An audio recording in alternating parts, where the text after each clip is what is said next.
श्री राधा वल्लभ लाल की जय हो।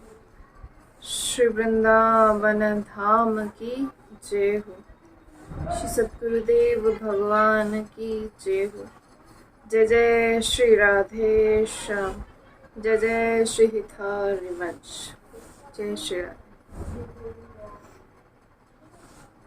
श्री राधा श्री राधा श्री राधा श्री राधा।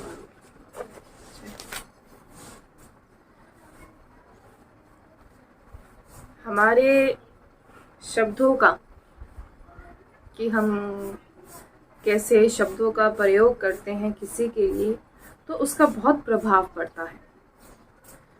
ये आज के समय में कह दिया जाता है कि ये हमारा शत्रु है, ये हमारा मित्र है।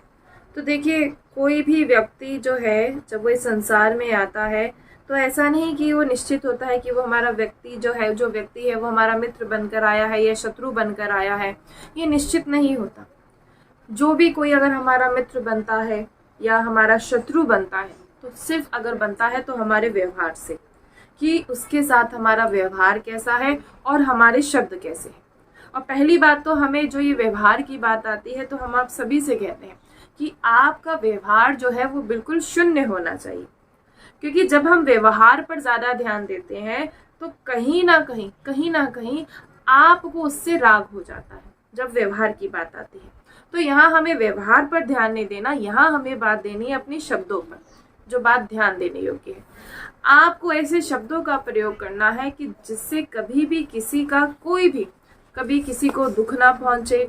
हमें ये बात ध्यान रखनी है कि ऐसी कोई भी वाणी हम ना बोलें कि जिससे हम बोल रहे हैं और जो सुनने वाला है जिसके लिए कही जा रही है उसे दुख हो।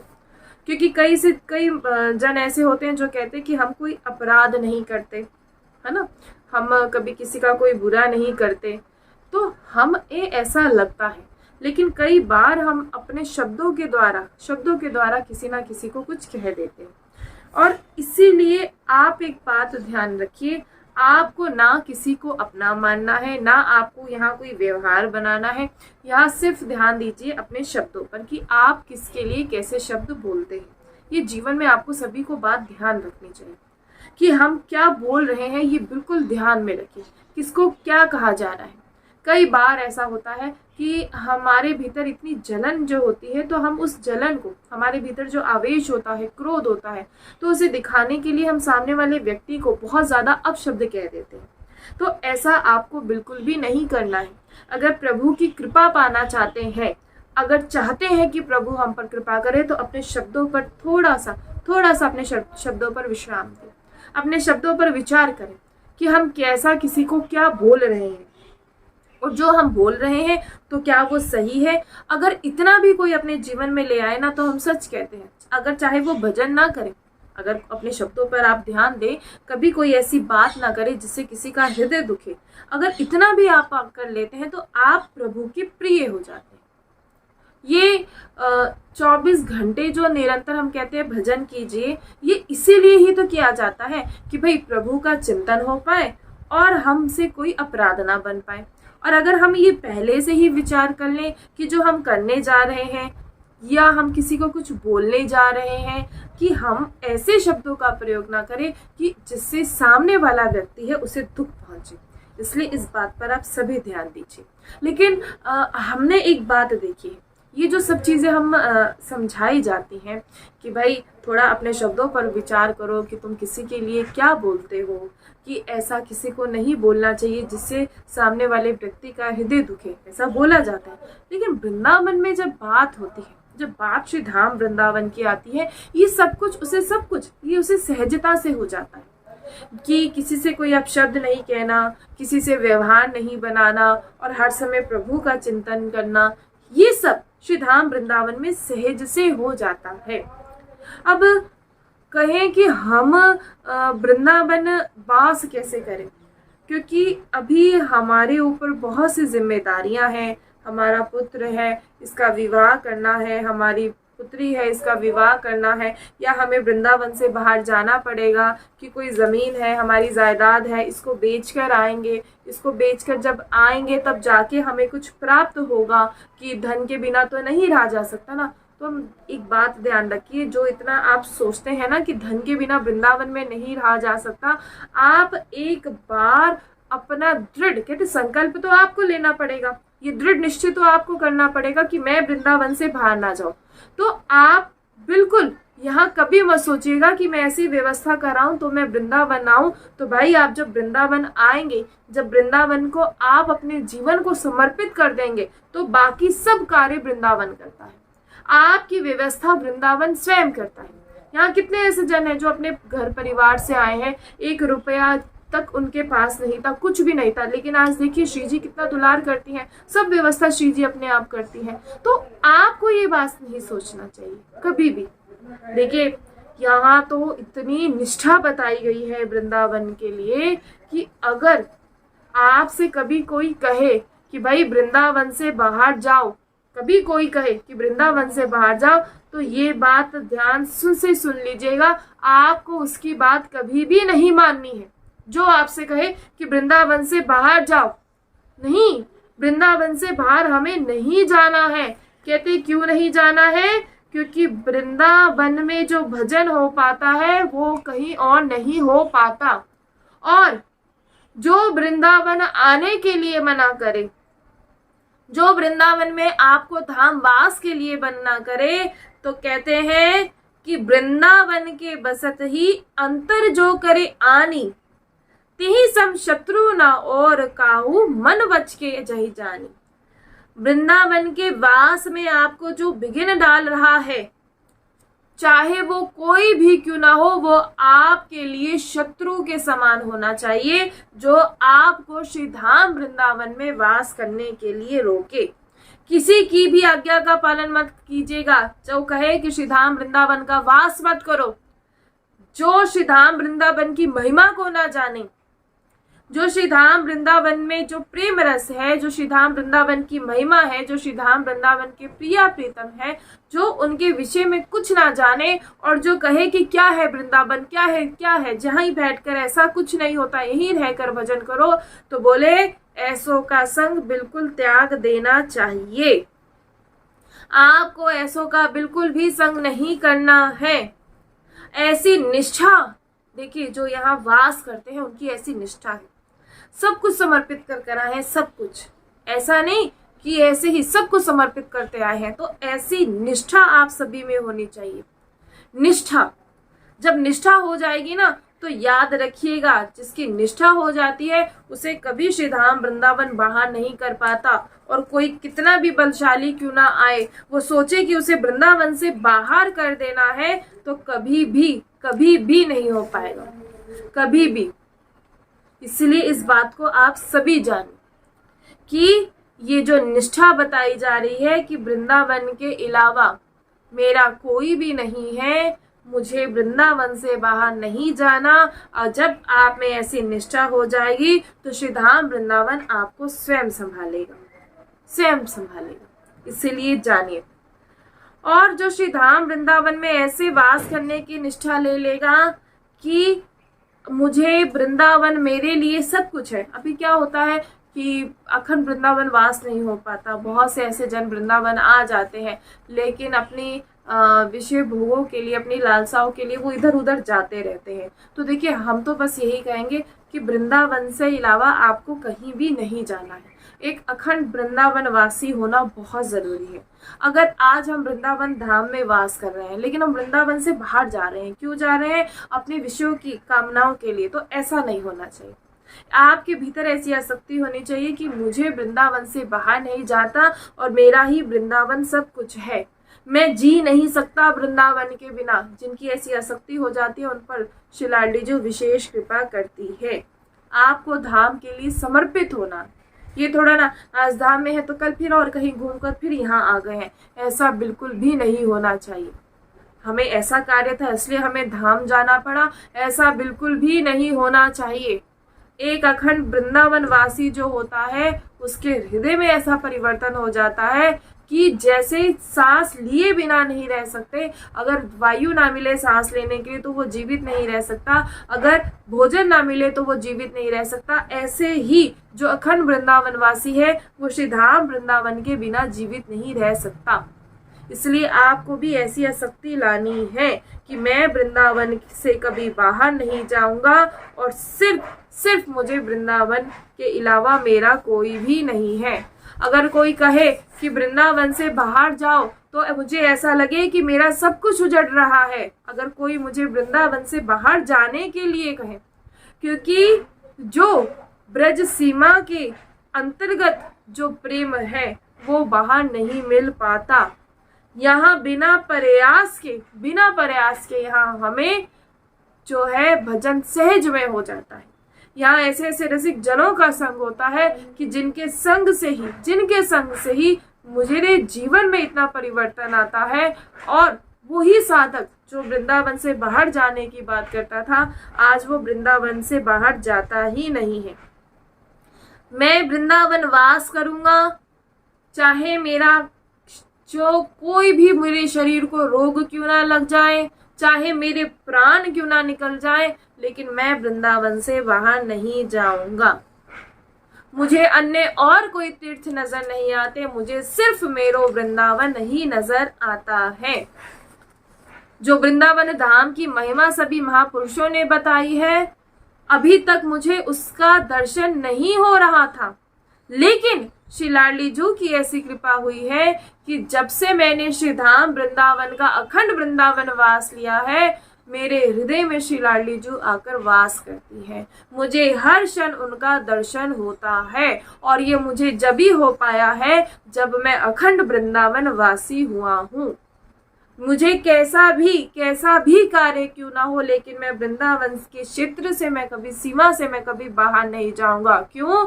क्योंकि महापुरुषों ने कहा है कि और देश के बसत ही अधिक भजन जो होई, यही सब नहीं पूजत तहु वृंदावन रहे सोई। और देश में बसते हुए अगर अधिक भजन आप कर रहे हैं कि हम बाहर जाकर, अन्य देशों में जाकर हम खूब भजन कर लेंगे, हम खूब भजन करेंगे, लेकिन कह रहे हैं वो तब भी वृंदावन के वासी की बराबरी नहीं कर सकता। चाहे वो 24 घंटे वहां भजन क्यों ना करता हो, लेकिन अगर वो वृंदावन में वास नहीं कर रहा है और वो बाहर जाकर कितना भी भजन करता है, लेकिन वो वृंदावन वासी की बराबरी नहीं कर सकता। और उसकी बराबरी कैसी मानी जाएगी? जो वृंदावन धाम में केवल पड़ा है। या रसिक जनों की बात नहीं हो रही, जो केवल वृंदावन धाम में पड़ा है, जो सोता भी रहे, जो भजन नहीं कर रहा, उसकी बराबरी उससे की जाती है। ऐसा है श्री धाम वृंदावन। सिर्फ पड़ा है, भजन नहीं कर रहा, जो वृंदावन वासी है सिर्फ पड़ा है, वो भजन नहीं कर रहा, तो कहते उसकी बराबरी भी कोई बाहर का भजनानंदी नहीं कर सकता। ये है श्री धाम वृंदावन। कितने भी बड़े कोई महात्मा क्यों ना हो, कोई योगी क्यों ना हो, कोई भी वृंदावन वासी की बराबरी नहीं कर सकता। इसीलिए ऐसी आसक्ति हो जानी चाहिए श्री धाम वृंदावन के लिए कि मैं जी नहीं सकता श्री धाम वृंदावन के बिना, कहीं भी मुझे ऐसा आनंद नहीं मिलेगा। आप जरा देखिए, यहाँ गली गली प्रेम छलकता है। जो कहें कैसे कि हमें तो ऐसा दर्शन नहीं होता, बिल्कुल नहीं होता, क्योंकि अभी आप लोगों का अंतःकरण मलिन है, इसीलिए अभी आपको अनुभव में नहीं आ रहा। जो दिव्य वृंदावन है, अभी भी अगर वृंदावन में दोष नजर आ रहा है, क्योंकि वो आपका ही अंतःकरण मलिन है, वृंदावन मलिन नहीं है।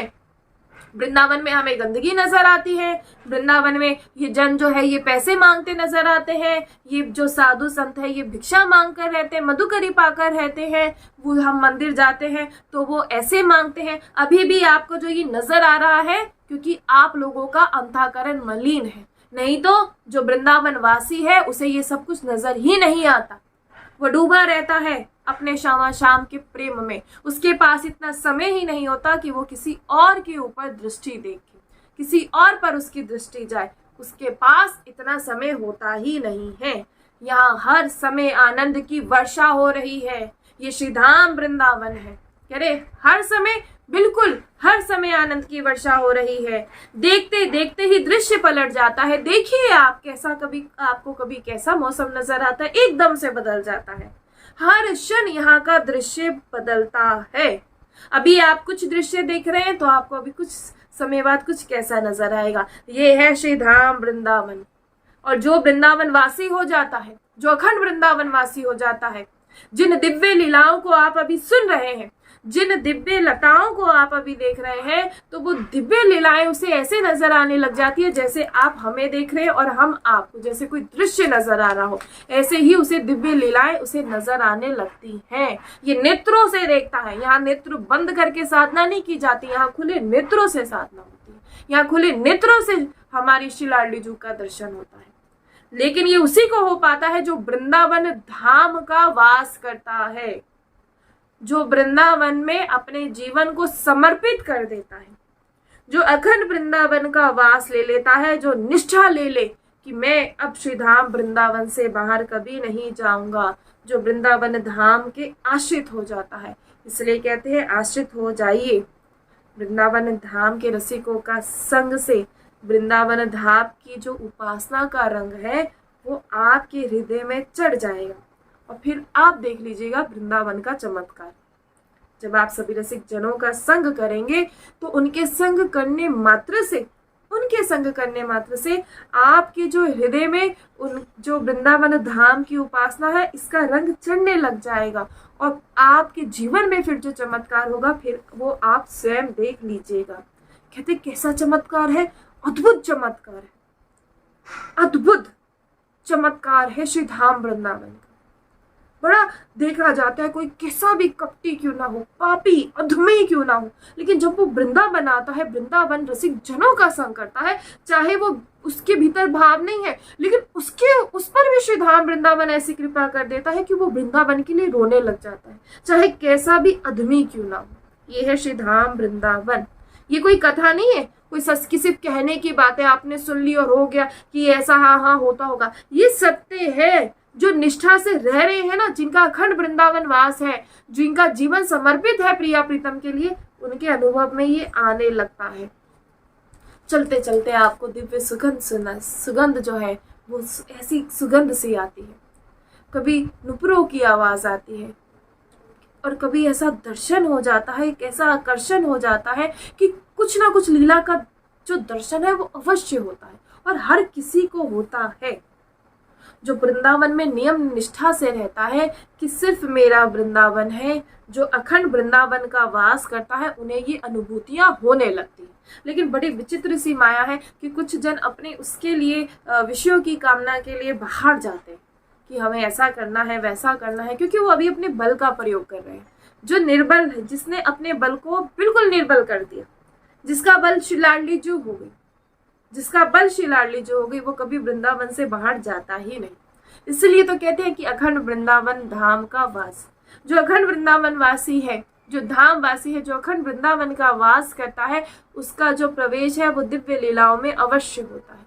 उसे दिव्य लीलाओं का दर्शन होता है और खुले नेत्रों से होता है। उसके जीवन में उसे अनुभव होने लगता है। कहते हैं कोई कितना भी कोई विषय हो, पापाचारी हो, उसके हृदय को पाप या विषय वो कहाँ चले जाता है वो खुद ही नहीं जान पाता। ये धाम की महिमा है। देख लीजिएगा जब से धाम आ रहे हैं परिवर्तन हुआ या नहीं हुआ, आप देख लीजिएगा। किसी हमारी कोई झूठ नहीं बोल रहे हैं, बिल्कुल सत्य है। आप लोग स्वयं पर, कहते स्वयं पर देखिएगा, खुद को आजमा के देखिएगा कि क्या ये हम सही कह रहे हैं या नहीं। सब कहेंगे कि हाँ ये बिल्कुल सत्य है, ये तो मैंने जाना ही नहीं, वृंदावन आया और मुझ पर ऐसी कृपा हुई, ये तो हम पहचान ही नहीं पाए। तो लेकिन ऐसा होता है, कैसा भी कष्ट क्यों ना हो वृंदावन वासी को, लेकिन वो उसे विचलित नहीं कर पाता। कैसा भी कष्ट क्यों ना हो, कितना भी उससे कोई अपराध बन जाए, लेकिन वो उसे जला नहीं पाता। ये श्री धाम वृंदावन की महिमा है। उसे कभी भी जो कोई भी, कहते कोई भी कष्ट क्यों ना हो, उसे कोई फर्क नहीं पड़ता, कोई भी, वो हर समय डूबा रहता है। कितना भी कलह हो, कितना भी कलेश हो, उसका हृदय जलता नहीं। वो हर समय श्री राधा वल्लभ श्री हरिवंश, क्योंकि धाम की शीतलता की ऐसी अनुभूति होती है कि वो ये सब उसे सब बेकार लगता है। वो इनकी तरफ वो दृष्टिपात ही नहीं करता, क्योंकि वो आश्रित हो गया है।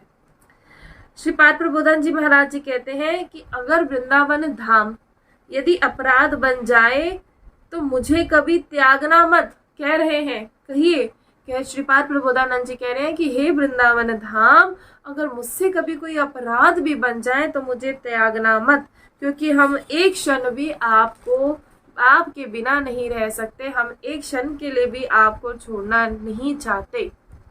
अब कई बार ऐसा होता है, कहते हैं कि हमें जाना है, बाहर जाना है, क्योंकि हमें अपने बच्चों का निर्वाह करना है, उनका जीवन देखना है, उनके लिए धन कमाना है, या हमारी कोई संपत्ति है उसके लिए जाना है, या हमें बाहर कथा करने के लिए जाना है, या हमें बाहर भजन करने के लिए जाना है, हमारी वहाँ भजन संध्या है, या हमारी कथा है, हमें वहाँ जाना है। ऐसी बहुत सारी चीज़ें जो है होती हैं, या मुझे वो संपत्ति बेच कर आना है।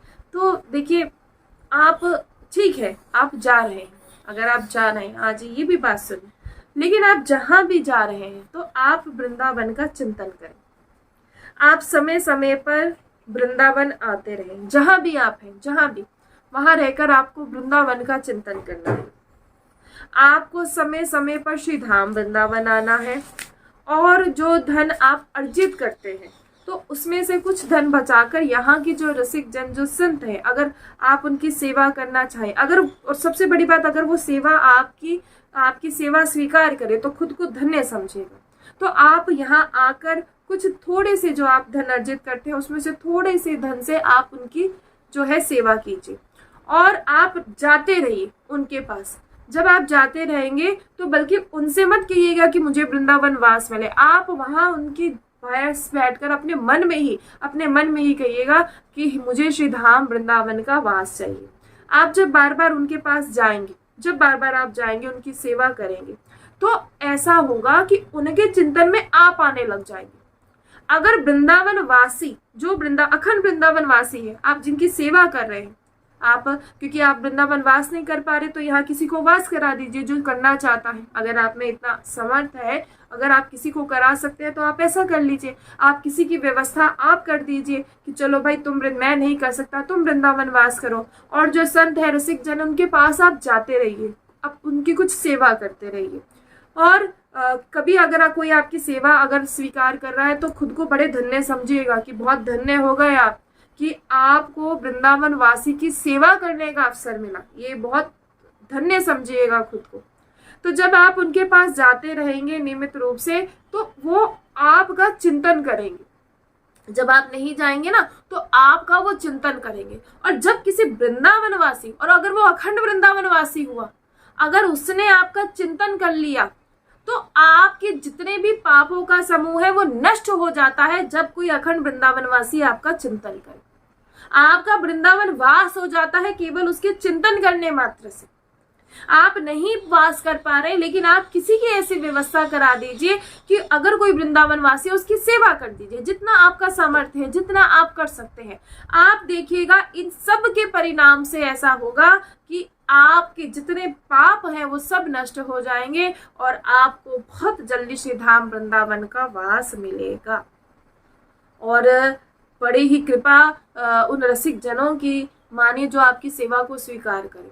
नहीं तो यहाँ कोई बहुत कम ऐसे होते हैं जो सेवा को स्वीकार करते हैं। अखंड वृंदावन वासी जो है वो बहुत ही कम आपको मिलेंगे, क्योंकि सब अपनी कामनाओं की पूर्ति के लिए सब बाहर जाते रहते हैं, इधर उधर सब जाते रहते हैं। लेकिन अखंड वृंदावन वासी आपको बहुत कम मिलेंगे, जिन्होंने वृंदावन की सीमा से बाहर पैर ही नहीं रखा, सिर्फ ब्रज क्षेत्र में। जैसे कभी बरसाना, कभी ऐसे बहुत कम रसिक जन आपको मिलेंगे। अगर ऐसे रसिक जन आपको मिले तो धन्य समझिएगा कि आपका उनका संग हो गया, धन्य समझिएगा खुद को। और कहते कि वृंदावन में आप कितना भी आप वृंदावन से बाहर जाकर भजन कर लीजिए, लेकिन जो भजन कहते जब श्री धाम वृंदावन में होता है, क्योंकि श्री धाम वृंदावन हर समय हमारा हाथ पकड़े रहता है और वो स्वयं हमसे भजन करा लेता है। श्री धाम वृंदावन हमारा हाथ पकड़े रखता है और वो स्वयं हमसे भजन करा लेता है। ये श्री धाम वृंदावन की धामवास की महिमा है। हम अन्य देशों में कहाँ भजन हो पाता है? कभी खुद अपने मन से पूछिए, आप कितना भजन करते हैं? और भजन करते हैं कहते एक जो बड़े बूढ़े होते हैं वो कहते हैं कि भाई अगर 10 रुपए तुम कमाते हो, अगर 8 खर्च करते हो तो 2 रुपए आप अवश्य बचाइए। क्योंकि बड़े बूढ़े जो होते हैं वो समझदार व्यक्ति यही करता है। अगर वो 10 समझदार व्यक्ति यही करता है, अगर वो 10 रुपए कमाता है तो 8 रुपए खर्च करता है और 2 रुपए बचाता है, बचाए जाते हैं। अब वो 10 के 10 खर्च कर दे तो उसके पास कुछ नहीं बचेगा। और अगर अपना खर्चा ज्यादा बढ़ा ले तो उसे उधार भी लेना पड़ सकता है। ऐसा होता है, कई लोग होते हैं उधार लेते हैं, तो उधार चुकता करते करते उनकी पूरा जीवन निकल जाता है, लेकिन उधार नहीं चुका पाते। ठीक ऐसे ही वृंदावन में जब भजन करते हैं तो भजन बसता रहता है, संग्रह होता रहता है। लेकिन जब हम अन्य क्षेत्रों में जाते हैं तो अन्य देशों में जाते हैं, इतना भजन नहीं होता जितना हम खर्च कर देते हैं। कभी किसी के लिए किसी की निंदा कर दी, कभी किसी को अपशब्द बोल दिया, कभी किसी के लिए कहते मानसिक भी अगर आपने किसी को गलत कह दिया उसे भी अपराध कहा जाता है। अब हुआ क्या, भजन किया इतना सा अन्य देशों में और वो पूरा खर्च कर दिया, और खर्च करने के साथ साथ और आपने अपने पाप बढ़ा लिए और आप उधारी में हो गए। और वो उधारी ऐसी हो जाती है जो कभी चुकता नहीं होती, इस जन्म में भी नहीं होती, अगले जन्म में भी नहीं होती, ना जाने कितने जन्म बीत जाते हैं। लेकिन वृंदावन में हमारा भजन बसता है। कोई यहाँ कोई अपशब्द भी कहते, यकीन मानिए कोई फर्क नहीं पड़ता। कोई अपमान कर दे कोई फर्क नहीं पड़ता, कोई निंदा कर दे कोई फर्क नहीं पड़ता, कोई सामने भी आकर बोलते तब भी कोई फर्क नहीं पड़ता। क्यों नहीं पड़ता? क्योंकि श्री धाम वृंदावन संभालता है, श्री धाम वृंदावन हाथ पकड़ लेता है। यकीन मानिए ऐसा होता है कई बार। ऐसा नहीं कहेंगे कि कभी शब्द, अगर कोई कोई शब्द कह रहा हो, अपशब्द किसी के हो, क्योंकि बहुत मुश्किल होता है किसी के द्वारा अपमान सहना, किसी के द्वारा अपशब्द जो सुने। और सबसे बड़ी बात, जब कोई निस्वार्थ भाव हो, जब किसी का निस्वार्थ भाव हो, किसी की कोई निस्वार्थ सेवा हो, अगर उससे कोई आके कहते तो उसे बड़ा जलन होती है, दुख बहुत होता है कि भाई बताओ, हम अपना पूरा खुद का होश नहीं रहता, खाने का तक का होश, कुछ होश नहीं रहता। हर समय यहाँ श्री जी की सेवा, वहाँ गौ सेवा, ऐसे ही करते रहते हैं, सारा समय ऐसे निकल जाता है। और एक क्षण के लिए ऐसे कि कुछ आराम ऐसा नहीं मिल पाता। और उसके बाद अगर कोई कह देता है ना कि देखो स्वार्थ है इनका, ऐसा है, कुछ ऐसा, तो सच बता रहे बहुत दुख सा होता है। लेकिन फिर क्या होता है, ऐसा लगता है कि किसी ने हाथ पकड़े रखा है। जब रोते हैं ना तो ऐसा लगता है कोई बता रहा, कोई सहला रहा है, कोई प्रेम कर रहा है, और वो कोई और नहीं, वो हमारी स्वयं श्री लाडली जी होती है। कई बार हिम्मत टूट जाती है, कई बार, ऐसा नहीं कहेंगे कि नहीं टूटती, कई बार ऐसे होता है कि इतनी हिम्मत टूट जाती है कि बहुत बार। लेकिन कभी मन ऐसा नहीं होता कि चले जाओ वृंदावन धाम से बाहर जाओ, कि ऐसा कभी नहीं आया मन में, कभी भी नहीं आया। कई बार ऐसा होता है कि हिम्मत बिल्कुल टूट जाती है, मन इतना ऐसा हो जाता है कि बस अब बहुत हो गया। लेकिन फिर जब रोते हैं ना तब श्री जी आके सहलाती हैं, श्री जी आके प्रेम करती हैं, दुलार करती हैं, किसी ना किसी रूप में आके दुलार करती हैं।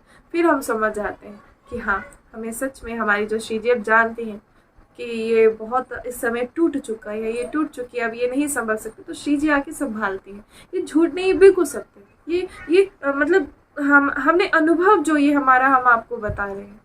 हाँ, कई बार ऐसी परिस्थितियां आती है। आप क्या सोचते हैं कि हमारे जीवन में प्रतिकूलताएं नहीं होती? एक भक्त जो वृंदावन वास कर रहा है, उसे ये नहीं पता कि वो कैसे वास कर रहा है, क्या उसे कुछ नहीं पता, वो सिर्फ श्री जी के आश्रित है।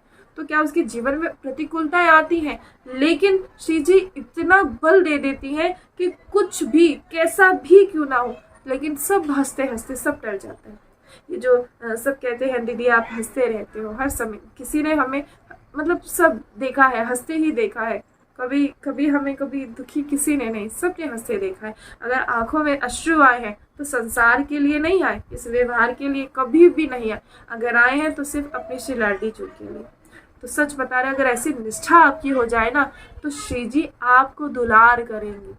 श्री जी पल पल देखती है कि ये मेरा है और इसने अपना जीवन मुझे समर्पित कर दिया है। और श्री जी हर समय उसका ध्यान रखते हैं, उसकी व्यवस्था करती हैं।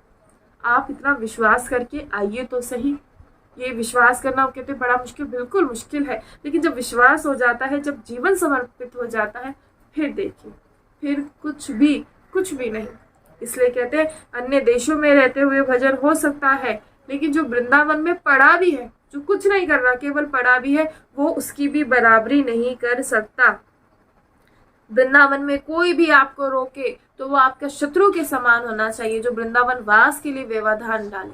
जो कहे कि नहीं जाओगे वृंदावन, नहीं करोगे वृंदावन वास, तो कह रहे शत्रु के समान होना चाहिए, क्योंकि वो हमारी वृंदावन से हमें दूर कर रहा है।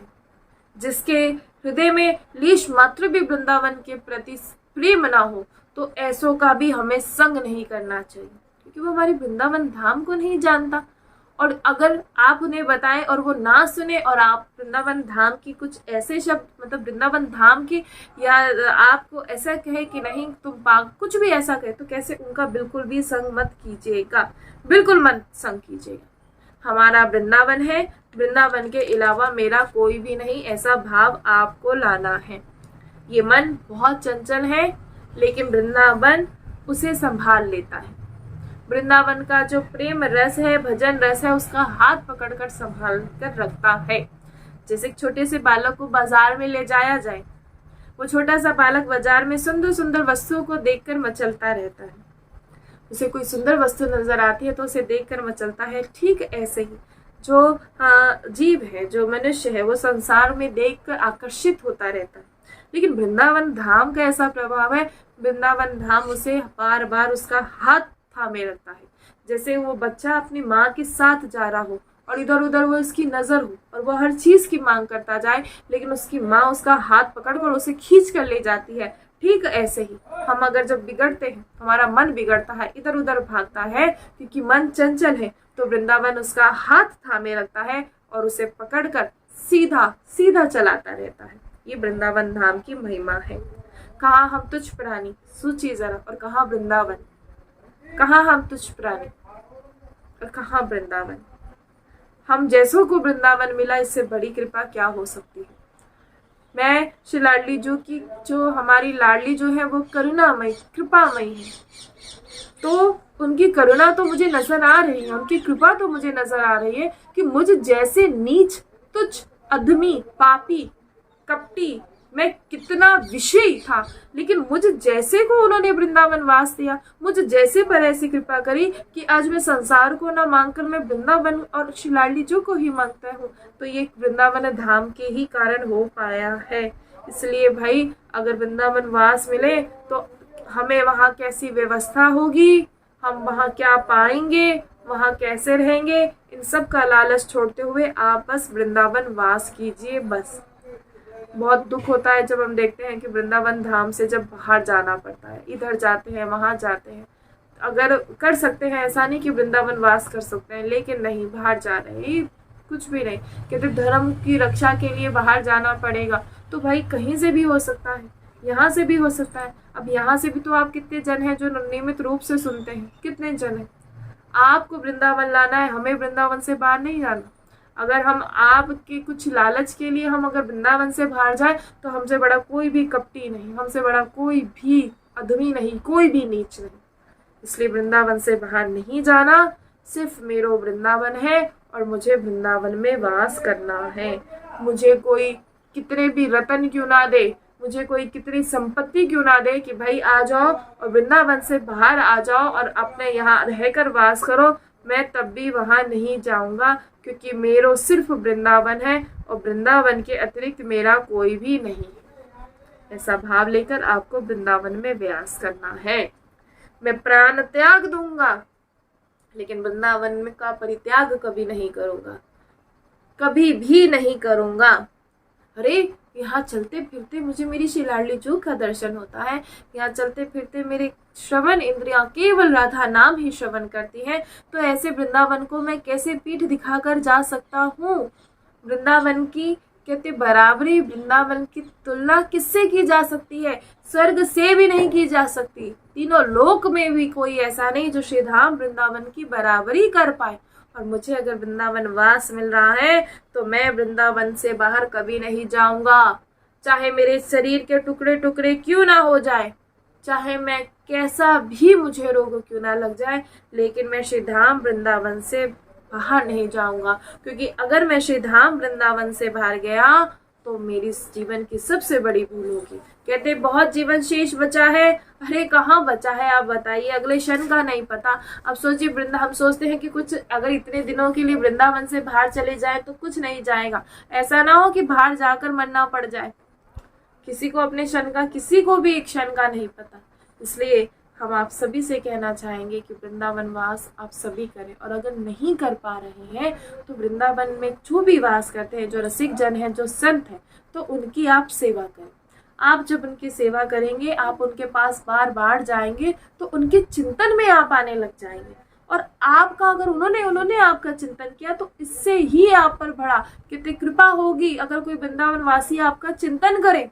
इसलिए तो कहते हैं ये रोजाना आप देखिए जरा, आप जब तक नहीं आएंगे तो कैसे जानेंगे।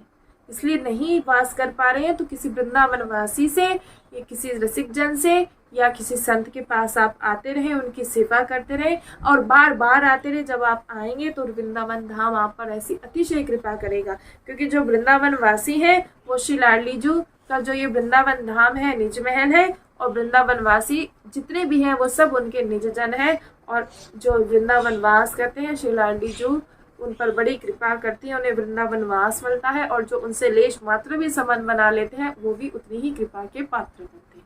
इसलिए श्री धाम वृंदावन आते रहें और आपकी जिह्वा पर श्री राधा नाम हमेशा रहे, और मेरो वृंदावन इसके अतिरिक्त हमारा कुछ भी नहीं होना चाहिए।